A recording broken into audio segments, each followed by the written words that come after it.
Good morning everyone, কেমন আছো তোমরা সবাই? আশা করছি তোমরা সবাই খুব ভালো আছো, সুস্থ আছো, আর আমরাও বেশ ভালোই আছি। আজকে অনেক দিন বাদে আবার নতুন আরেকটি ব্লগ নিয়ে চলে এসেছি, তো ব্লগটা শেষ পর্যন্ত দেখতে থাকো। আর আজকে ব্লগটা এই যে রান্নাঘর থেকেই শুরু করলাম, আর এখন ঘড়িতে বাজে প্রায় 8টা থেকে 8:15 মতন। আর এই যে এখন পরোটা করে নিচ্ছি, আর আমার ঘুগনি করা হয়ে গেছে এদিকে, আর সবাই চাও খেয়ে নিয়েছে। তারপরে এই যে গরম গরম এখন পরোটা করছি আর সবাইকে খেতেও দিচ্ছি। আর আজকে এই যে দেখো ঘুগনিটা খেতেও বেশ ভালোই হয়েছিল। আর দেখো এখন সকাল সকাল রান্নাঘরের কি অবস্থা, মানে এক ফুটা কোথাও মানে জিনিস রাখার জায়গা নেই। এই যে জল গরম করছি, এদিকে আবার পুচকু আবার খাবার রেডি করছি, মানে সমস্ত কিছু একসাথে করছি তো, আর সকালবেলাটা একটু হুড়ুস্থুল লেগে যায়। আর এই যে দেখো আমার রুটি বানাতে আমার বোন হেল্প করছে।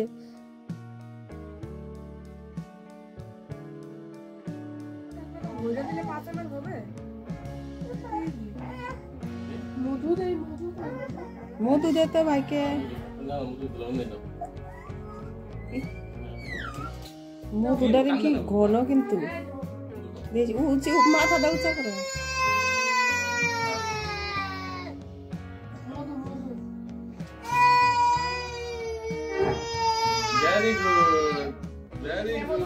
হাত দিয়ে দেখলে কিন্তু ঘুমিয়ে গেছে, গলা লাগে। এক ফুটটা দে বাস, সোজা করো সোজা করো।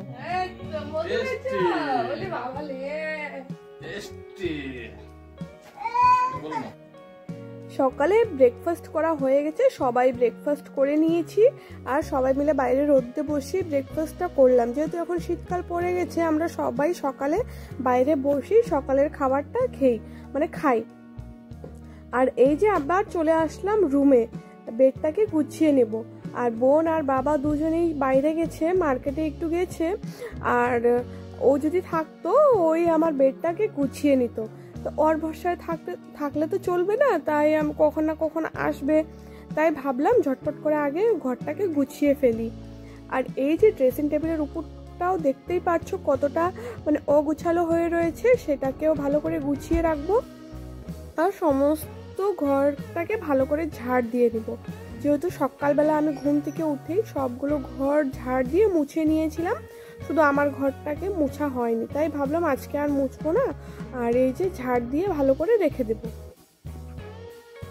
আর ঠান্ডার দিনে না একটু বসলেই সময় যে কিভাবে চলে যায় বোঝাই যায় না। ঠান্ডা লাগে বলে একটু রোদে বসে থাকি, আর সময় পার হয়ে যায়, আর রান্না করতে এতটা দেরি হয়ে যায় কি আর বলবো। তার জন্য একবারে স্নান করেই তারপরে রান্নাটা বসাই। আর এই যে ঘর দুয়ার ঝাড় দিয়ে আমি স্নান করে এসেছি, এখন ঝটপট করে রান্নাটাও বসাতে হবে। এখন ঘড়িতে 11:30 মতন বাজে।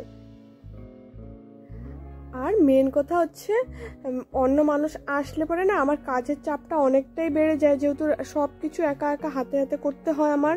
আর মা বোন আসলে না আমার অনেকটাই হেল্প হয়ে যায়, এমনকি রান্নাটা মা সমস্ত কিছুই করে নেয়, আর যেটা আমি করতে চাই ওটা মা আর বোন আসে আর হাতে হাতে হেল্প করে দেয়।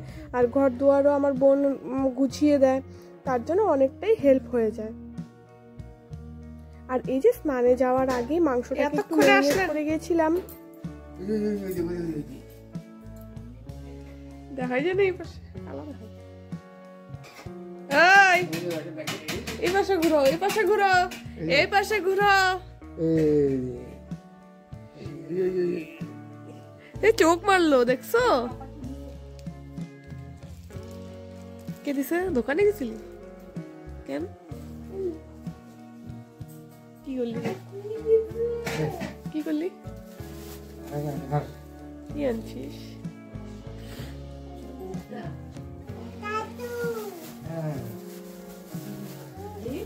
এই তোমার রাইটার কামো ভাই থেকে নিয়ে আসলাম। এই তোমার বাথরুমের কল যেটা খারাপ হয়েছে ওইটা নিয়ে আসলাম, খারাপ হলে জল কম পড়ে। তারপরে এই যে তোমার যে জল ছাড়নি, ওই যে নেট এলা,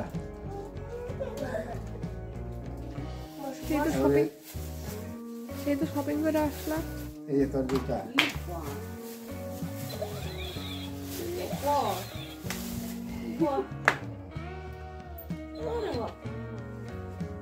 এটা কি? না ঠিক আছে পড়ছি তো।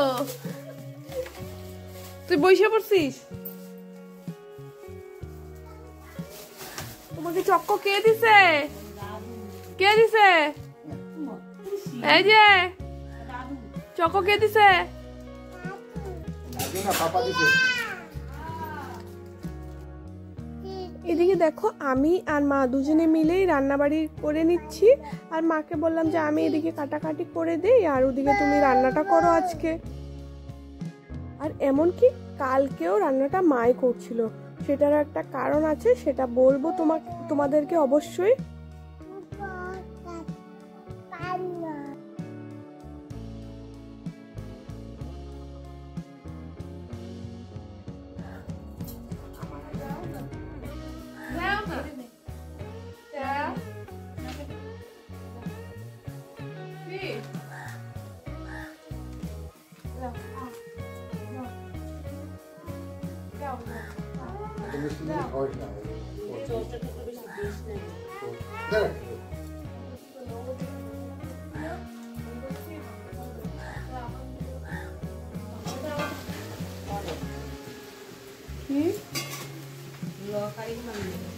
কি হলো?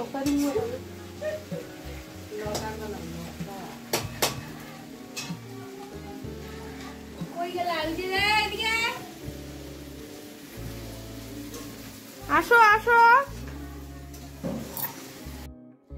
আর এইদিকে দেখো সমস্ত রান্না বাড়ি হয়ে গেছে, মাই রান্না করছে, তরকারিটা আমি নামিয়ে নিচ্ছি।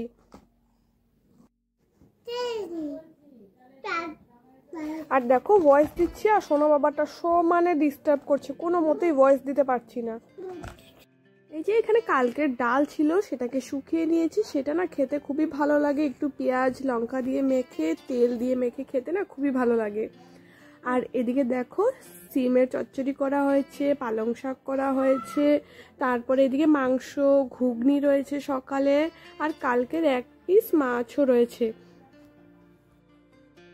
বন্ধুরা গুড ইভিনিং, এখন সোজা চলে এসেছি বিকেল বেলার থেকে, এখন বিকেল বাজে প্রায় এখন 5টা। আর এই যে মা এখানে পায়েস করছে, আজকে আমাদের বিবাহবার্ষিকী। আর আমি ইউটিউবে দেখেছিলাম যে এইভাবে পায়েসে চিনিটাকে মেল্ট করে দিলে পরে নাকি কালার ভালো হয়। আর দেখো কি করতে গেছি আর কি হয়ে গেছে, সবগুলো দুধের মধ্যে যদি দিতাম তাহলে দেখো পায়েস খেতেই পারতাম না, দুধটা ফেটে গেছে। এটার উপরে না দিলে তো গরম করে দিতে, এটা তো নেপা গেছে এরকম তোমার। আরে আমি যদি সাথে ঢুকে হবে তাওই আসলো না। নাও আবার হাতাতে দিয়ে দিলাম আবার। মম্মি পকোড়া মম্মি দিস না, গ্যাস হয়। রান্নাটা দে, বড় দেখে দে, দে আমাকে লঙ্কা লঙ্কা আর তো লঙ্কা দিয়ে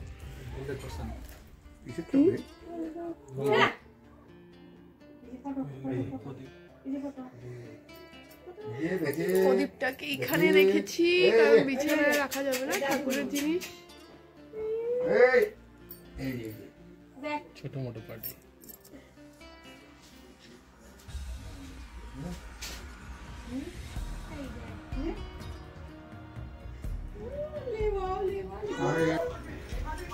ভিডিও এই যে সোলাই, এই যে মম আগে ধরে ধরে মম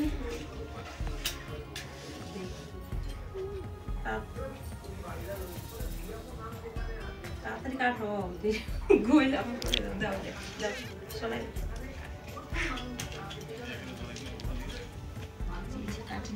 কি দিয়ে দুদু বুঝি বল কেক এটা কি কেক কেক কাটো ঘুরায় নে। ধরো ধরো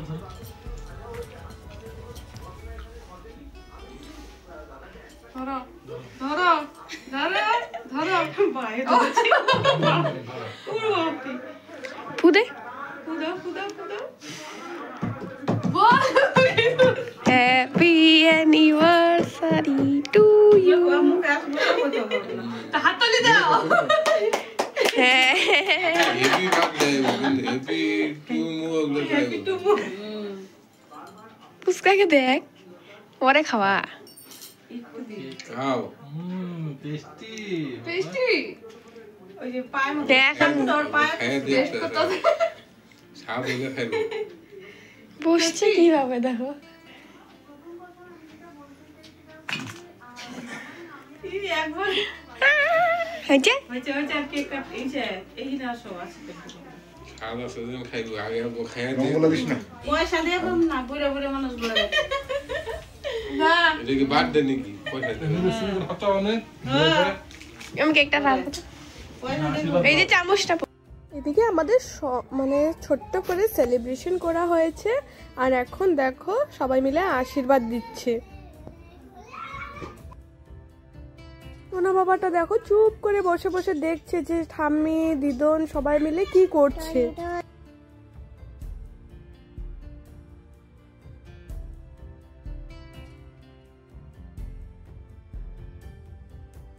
কেক আনার পরের থেকে কেক খাওয়ার জন্য পাগলামি শুরু করছিল আর এই যে দেখো পুরো কেকটা নিয়েই বসে পড়েছে এই যে এদিকে বোন কেকের পিস করলো আর সবাইকে দিল আর এখন সবাই মিলে কেকটাই খাওয়া হলো আর তারপরে এই যে আমি চলে গেছিলাম রান্নাঘরে পুরি ভাজবো বলে তারপরে সবাই বলল যে না পুরি খাবে না কেউ একটু পরোটা করতে আর বোন তো পুরি খাওয়ার জন্য পাগল হয়ে গেছিলো তারপরে ও কেক খেয়ে তারপরে বলছে যে আমি আর লুচি খাবো না আমাকে দুটো পরোটাই দিস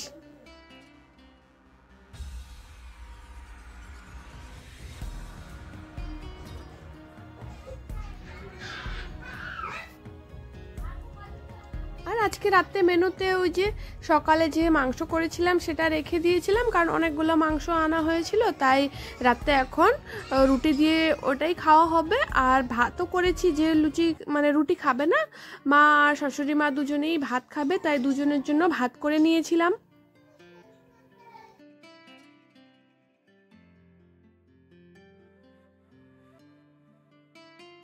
আবার চলে এসেছি রান্নাঘরে দেখো আবার বোন হেল্প করছে সকালের মতনই তো বন্ধুরা আজকে ব্লগটা বেশি বড় না করে এখানে এন্ড করব তোমাদের যদি আমার ব্লগটা ভালো লেগে থাকে তাহলে অবশ্যই আমার চ্যানেলটাকে লাইক শেয়ার এন্ড সাবস্ক্রাইব করে দিও আর আমার পাশে থাকো দেখা হচ্ছে নেক্সট একটা ভিডিওতে ততক্ষণের জন্য সব বন্ধুদেরকে টাটা সবাই ভালো থেকো